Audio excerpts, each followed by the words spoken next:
A crossbow is a modern bow and arrow that you shoot like a rifle.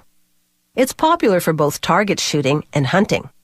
With a rifle, you can shoot from 180 meters away.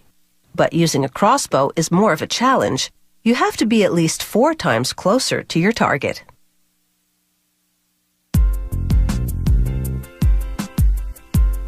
A crossbow consists of the bow and the stock. The bow shoots the arrow while the stock houses the trigger and the aiming scope. A plate of fiberglass is the starting point for the bow's limbs, the 2 curved arms that pull back and release to shoot the arrow. A vacuum holds the plate steady as a computer-guided grinder does some initial shaping. Workers measure the plate with micrometers to ensure it meets strict specifications. This is a special type of fiberglass. The fibers all run in the same direction, meaning they can bend repeatedly without weakening over time. Workers mount the plate on a computer-guided cutter. It carves out the limbs with a high-pressure water jet, the most precise way to slice fiberglass.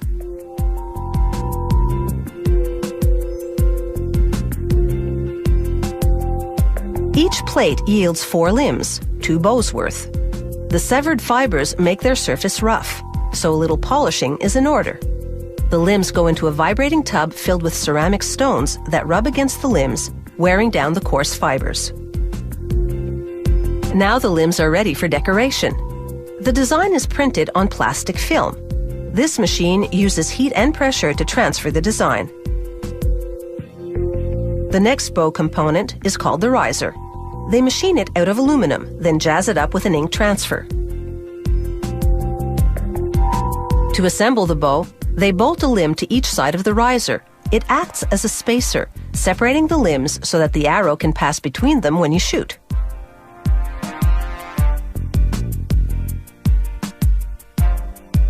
The riser and limbs go into a press, which applies more than 300 kilograms of pressure, bending the limbs into an arc.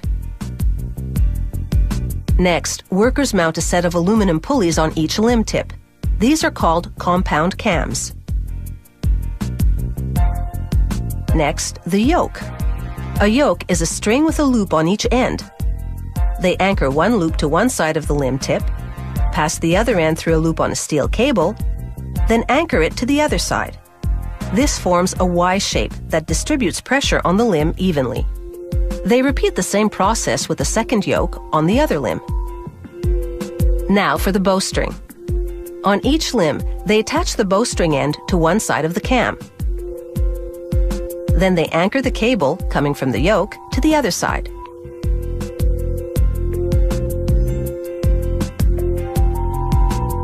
Next, 2 rubber silencers go onto the bowstring.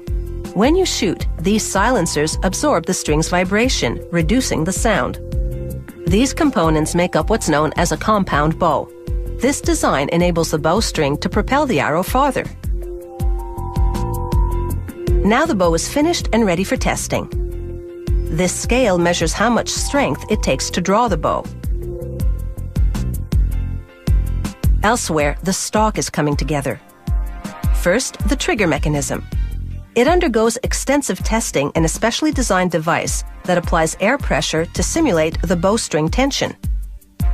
They pull the trigger 6 times to ensure it fires properly.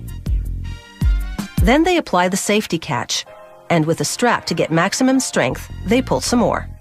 This makes absolutely sure the trigger won't fire accidentally in the safety position. After attaching a connecting rod that fits into the bow's riser, they install the trigger in the barrel. Then they bolt these components into the stock housing. They attach a bridge and rail on which the scope will mount. Now they test the trigger again to check the installation.